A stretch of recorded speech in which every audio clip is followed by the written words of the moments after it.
গল্প পাঠের আসরে সকলকে স্বাগত।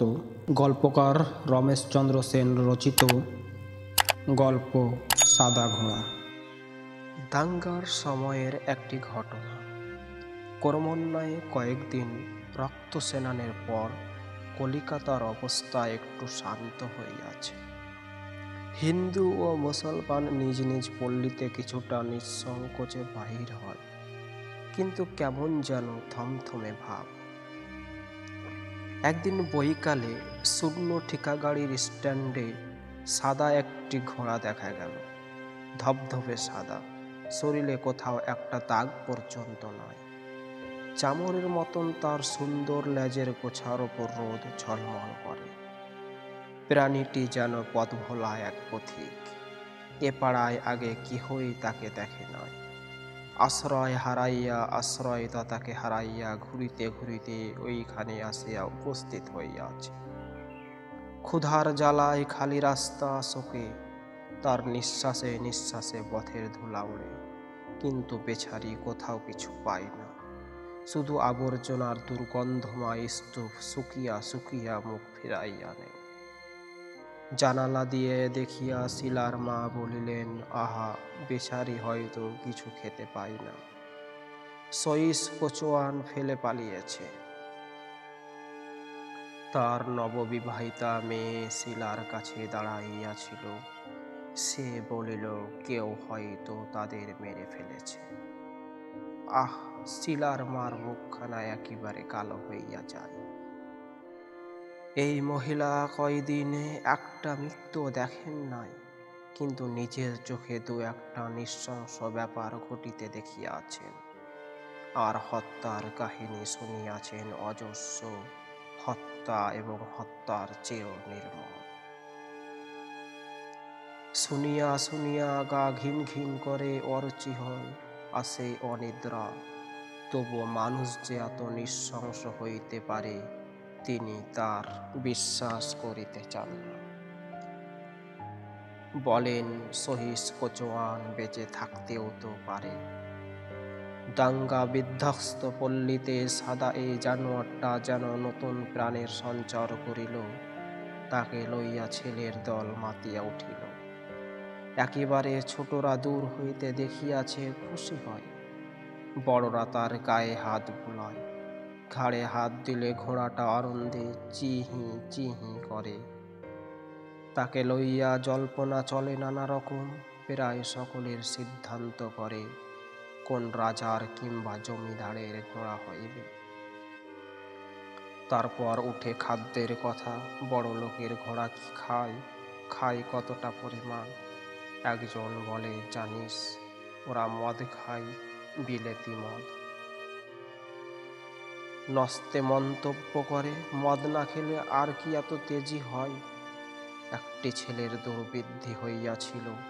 সে বলিল, ঘোড়াটা সম্ভবত ছেকড়া গাড়ির। সঙ্গে সঙ্গে হাসির রোল উঠে। নস্তে বলে, কত ঘোড়াই না তুই দেখেছিস, তোদের বিলেন দেশে জুড়ি চৌঘুড়ি চলে কিনা। এই আলোচনার মধ্যে ঘোড়ার মুখে দড়ির লাগাম পড়াইয়া যমুনা প্রসাদ তার পিঠে চাপিয়া বসিল। হাতে নিল একখানা ছোট্ট ছুরি। ছেলেটির বয়স 22-23, কালো রং, চিপচিপে গড়ন, গায়ে একটা গেঞ্জি। সে বায়োস্কোপের টিকিট কিনিয়া বুকিং ঘরের সামনে দাঁড়াইয়া চড়া দামে সেই টিকিট বেচে। ফুটপাতের ওপর জুয়া খেলিলে আধ ঘন্টার মধ্যে লাভের কড়ি উড়াইয়া দেয়। কিছু অবশিষ্ট থাকিলে খাটি খাইয়া চিল্লাচিল্লি করে। কিন্তু দাঙ্গার এই কয়দিনে সে বেশ লোকপ্রিয় হইয়া উঠিয়াছে। যখনই পল্লী বা নিকটের দেব মন্দির আক্রান্ত হয়, তখনই সর্বাঙ্গে শোনা যায় যমুনার কণ্ঠস্বর। সে সকলের আগে আগে ছুটিয়া চলে। গোরা সৈন্যদের চা ও সিগারেট খাওয়াইয়া যমুনা তাদের সঙ্গে বেশ ভাব করিয়া ফেলিয়াছে। ছেলেরা তাকে ডাকে মিলিটারি টি ক্যান্টিন। কিন্তু এই 2 দিন আর কিছু করার তার অবকাশ হয় নাই। প্রায় সব সময় ঘোড়ার ওপর থাকে। বলে হাম সার্জিন বান গয়া। ছেলের দল তার পিছন পিছন ছোটে। দু একবার কেউ হয়তো বলে, তুমি নেমে পড়ো যমুনা, এবার আমরা উঠি। যমুনা কোনো জবাব দেয় না, ভ্রুক্ষেপ করে না, শুধু তালুতে জিভ ঠেকাইয়া শব্দে করে ঠক ঠক। হাবুল বলিল, বা রে, তুমি ঘোড়ায় চড়বে আর আমরা বসে বসে দেখব, তা হবে না। যমুনা বলে, যা, মোড়ের দোকান সে পান और সিগারেট লিয়ে আয়, তারপর চড়বি।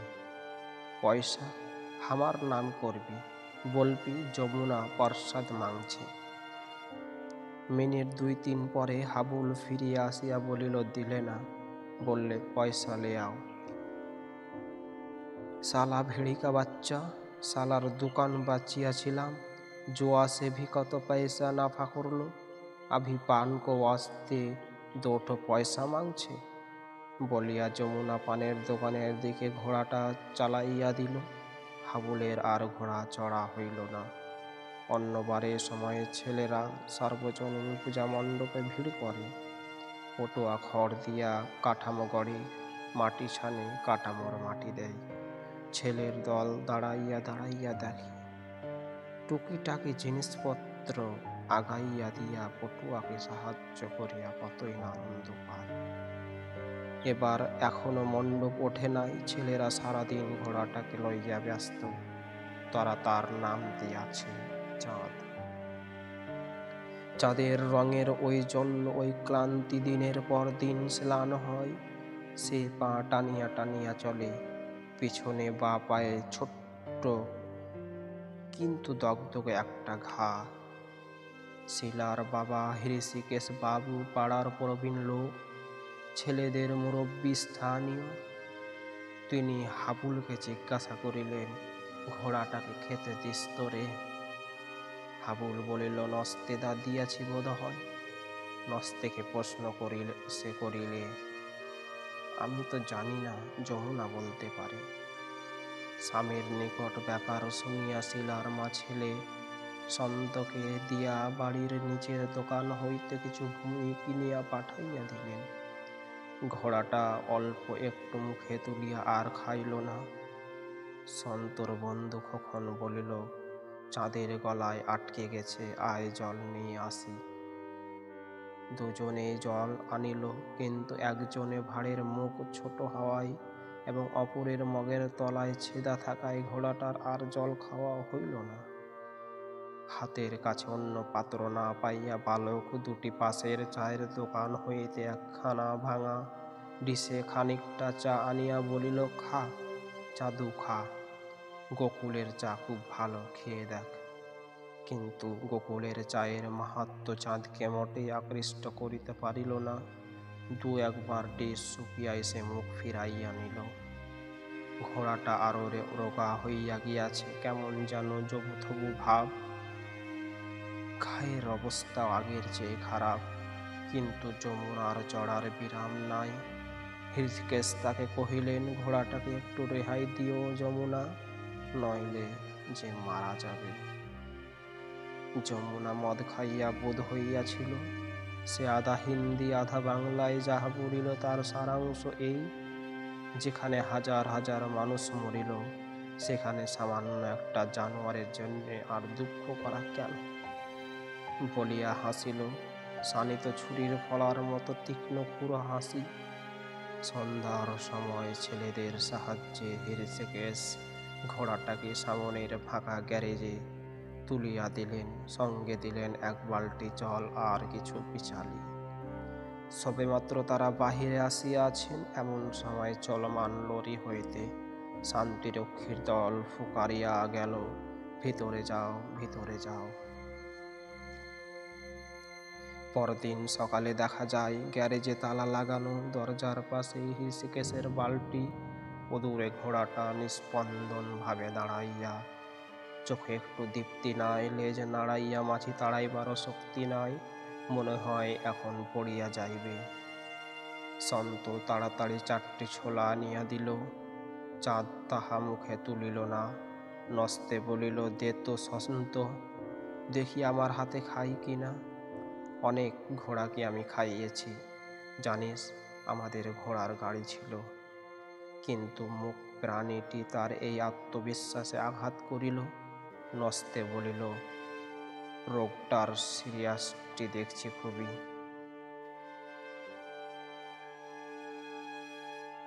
শিলার মা দুঃখ করিতে লাগিলেন, আহা বেচারার দেখছি দাঁড়াবার ক্ষমতা নাই, কিন্তু একবার শুলে আর উঠবে না। শিলা জিজ্ঞাসা করে, ঘোড়া নাকি দাঁড়িয়ে ঘুমায়? হৃষিকেশ বলিলেন, কে বললে? 8-10 দিন বাদে ওরাও একবার গড়িয়ে নেয়। বেলা 10টা, কড়া রোদ যেন গায়ে চাবুক মারে। চাঁদ ছটফট করে। ছেলেরা তাকে ধীরে ধীরে হাঁটাইয়া টেবুদের গাড়ি বারান্দার তলায় লইয়া যায়। নস্তে তাদের আশ্বাস দেয়, সাদা জানোয়ারগুলো রোদ সহ্য হয় না, ওতে ভয়ের কিছু নেই। এই সময় বড় রাস্তার মোড়ে বেটে খাটো একটি মানুষের আবির্ভাব হয়। এদিক ওদিক চাহিয়া লোকটি রাস্তায় ঢোকে। একগাল পাকা গোঁফ দাড়ি, খালি গা, পরনে ময়লা লুঙ্গি, মাথায় ফেজ, হাতে টিনের মগ। মগটা রোদে চকচক করিতেছিল। এমনিতেই সে দৃষ্টি আকর্ষণ করিত। তার উপরে এই সময় এই পাড়ায় তাকে দেখিয়া সকলেরই মুখ চাওয়াচাই করিতে লাগিল। হৃষিকেশবাবু বলিয়া উঠিলেন, ইস, ও এখন এ পাড়ায় এলো কেন? কিন্তু লোকটির কোনো দিকে ভ্রুক্ষেপ নাই। সে কি যেন খোঁজে দীর্ঘ পথের ওপর, বার দুই চোখ বুলাইয়া নেয়। প্রথমে লক্ষ্য করে নাই, একটু পরে সাদা ঘোড়াটিকে দেখিয়া তার চোখ যেন জ্বলিয়া ওঠে। দ্রুত পথে কাছে যাইয়া তার গায়ে হাত বুলাইতে বুলাইতে বৃদ্ধ তাদের দেশি ভাষায় বলে, আহ সুরাব, তোর এমন দশা হইয়াছে? পরিচিত এই স্পর্শে প্রাণীটি চঞ্চল হইয়া ওঠে। সেও চোখ তুলিয়া চায়। মানুষের চাহনির মতোই অর্থপূর্ণ সেই দৃষ্টি অনেক কিছুই প্রকাশ করে। ভাষার হয়তো ততটা বলিতে পারিত না। বুধ ভাঙা হিন্দুতে জিজ্ঞাসা করিল, এর নাম বুঝি সোরাব? আমরা ডাকি চাঁদ। বৃদ্ধ সহিস বলিল, ও তো একই হ্যায়। নস্তে জিজ্ঞাসা করিল, ঘোড়াটা তোমার? না বাবু, ভাড়া গাড়ির ঘোড়া, আমি সইস কোচওয়ান 2। নস্তে বলিল, তার মানে তোমার ঘোড়া? ঠিক হ্যায় বলিয়া বৃদ্ধ একটু হাসে। তারপর কল হইতে মগটার জল ভরিয়া আনিয়া ঘোড়ার মুখের কাছে ধরে। ঘোড়াটা জলটুকু নিঃশেষে খাইয়া ফেলিয়া ছেলের দল চিৎকার করিয়া ওঠে, জয় হিন্দ। সহিস লুঙ্গির ভেতরে গোজা একটা ঠোঙায় ছোলা আনিয়াছিল। সেই ছোলা সে ঘোড়াটাকে হাতে করিয়া খাইয়াছিল। অলিদের বলিল, ওর 4টে দানা মিলেগা বাবু? জরুর বলিয়া নস্তে ছুটিল। সঙ্গে ছুটিল হাবুল ও গবার দল। একসঙ্গে ছোলা আসিল 4 ঠোঙা। জানোয়ারটা আর একটু চাঙা হইল। বৃদ্ধ বলিল, বেমার হলে সোরাব আমার হাতে ছাড়া খায় না।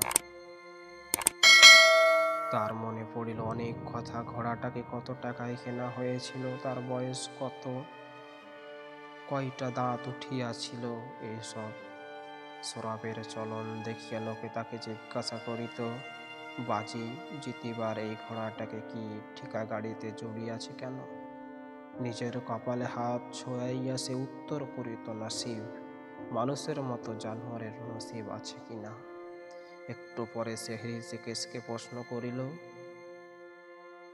কব সব ঠান্ডা হবে বড়বাবু? ফিন ঠিকা গাড়ি চালু হবে? রাস্তামের ডর ওর উপোস থাকবে না? লোকটি আগের মতন শান্তিপূর্ণ দিনের কথা ভাবিতেছিল। হৃষিকেশ তার প্রশ্নের উত্তর খুঁজিয়া পাইলেন না। হঠাৎ যেন দানবের নিদ্রা ভঙ্গ হয়। অদূরে চৌরাস্তার মোড়ে সে আড়মোড়া ভাঙে। ঝঞ্ঝার বেগে খবর ছুটিয়া আসে, লাল পাট্টিতে খুনাখুনি শুরু হইয়াছে। খালের মধ্যে নদীর বেনো জলের মতন বড় রাস্তার জনস্রোতের একটা অংশ হু হু করিয়া এই রাস্তায় ঢুকিয়া পড়ে। আরম্ভ হয় ছুটোছুটি কলরব, মার মার শব্দ। বুড়া সহিস এদিক ওদিক চায়, একবার ছেলেদের মুখের দিকে তাকায়। সোরাবের চোখে ফুটিয়া ওঠে অপরূপ করুণ দৃষ্টি। হয়তো সে তার পালকের বিপদ বুঝিতে পারে। নস্তে সহিসকে বলে, কিছু ভয় নেই তোমার। কিন্তু অপরিচিত শত শত হিংস্র চোখের সামনে সহিস কেমন যেন ভরসাও পায় না। কয়েকটি লোক আগাইয়া আসে। যমুনা, নস্তে, হাবুল প্রভৃতি তরুণদের দল বৃদ্ধের চারধারে করডন করিয়া দাঁড়ায়। হৃষিকেশ আক্রমণকারীদের শান্ত করিবার চেষ্টা করে, বলেন, একটা নিরীহ লোক, ওকে মারবেন না। জনতার মধ্যে হইতে নানা ভাষায় প্রতিবাদ আসে, মানুষ নেই, ও শয়তান আছে। ওর মধ্যে মেটিয়া পুরুষ ভুলে গেলেন মশাই, tooth for a tooth. Hrishikesh বলিলেন, কত জায়গায় ওরা আমাদের বাঁচিয়েছেন জানেন? আমরাও ঢের বাঁচিয়াছি, ওসব ছেদো কথা ছেড়ে দিন। বোঝাইবার চেষ্টা বৃথা, তর্ক করা শুধু নিরর্থক নয়, ক্ষতিকর বটে। তাই যমুনা আর নস্তে বলিল, চুপ করুন কাকাবাবু। বলিয়া দুজনে বুক ফুলাইয়া দাঁড়ায়। যমুনা বলে, আও মারনেওয়ালা কন হ্যায়, আও। একটি ছোকরা চেঁচাইয়া উঠিল, আমাদের সাদা ঘোড়ার সহিসকে, আমাদের চাঁদের সহিসকে কেউ মারতে পারবে না। জনতা একটুক্ষণ স্তব্ধ হয়ে দাঁড়াইয়া থাকে, তারপর আবার কলকল শুরু হয়। ছেলেদের গায়ে ঢিল পড়ে। ওই সময় মোড়ের চারতলা বাড়ির ছাদে একজন চিৎকার করিয়া ওঠে, মিলিটারি আগিয়া। আরম্ভ হয় দৌড় প্রতিযোগিতা। আশেপাশে গলি ঘুড়ি, খোলা দরজা, যে যেখানে সম্ভব ঢুকিয়া পড়ে। বৃদ্ধ সহিসকে পাজা কোলা করিয়া যমুনা প্রসাদ হৃষিকেশের বাড়ির মধ্যে ছুটিয়া যায়। গুম গুড়াম গুম। গাড়ি হইতে নামিয়া সৈনিকরা রাজপথে টহল দেয়। তাদের জুতার শব্দ ভিন্ন, সারাটা পল্লীতে আর কোনো শব্দ নাই। সে এক অদ্ভুত নিঃশব্দতা। দরজা জানালা বন্ধ। জানালার খড়খড়ি ফাঁক করিয়া কেহ কৌতূহল নিবৃত্তি করিতে ভরসা পায় না। সবারই মুখে অজানা উদ্বেগের ছাপ। ঘণ্টাখানেক পরের কথা, প্রথমে বাহির হয় নস্তে আর যমুনা প্রসাদ, পিছনে বৃদ্ধ সহিস। দরজা খুলিতেই তাদের চোখে পড়ে রৌদ্রদগ্ধ রাজপথের রিক্ত রূপ, যেন মহাশ্মশান। বাদিকে মুখ ফিরাইয়া তিনজনে শিহরিয়া ওঠে। এ কি, ঘোড়াটা পথে পড়িয়া আছে, কালো পিচের মধ্যে তার সাদা রং আরো ফুলিয়াছে। দেহ পথের ওপর, মাথাটা ফুটপাতে, ডান কানের পাশে গোল একটা ক্ষত চিহ্ন। বুড়া সহিস ডাকিল, মেরা সোরাব। সোরাব কোনো উত্তর করিল না। বৃদ্ধের ডাকে সোরাবের সাড়া না দেওয়ায় এই প্রথম। সেরাব তখন আকাশের দিকে চাহিয়া আছে। হিরকস্বচ্ছ আকাশের মতো নির্মল দৃষ্টি। সে চাহনিতে কোনো বেদনা নাই, গ্লানি নাই। হৃষিকেশও পাশে আসিয়া দাঁড়াইয়াছিলেন। ঘোড়াটার চোখের দিকে চাহিয়া তিনি একটা চাপা দীর্ঘ নিঃশ্বাস ত্যাগ করিলেন।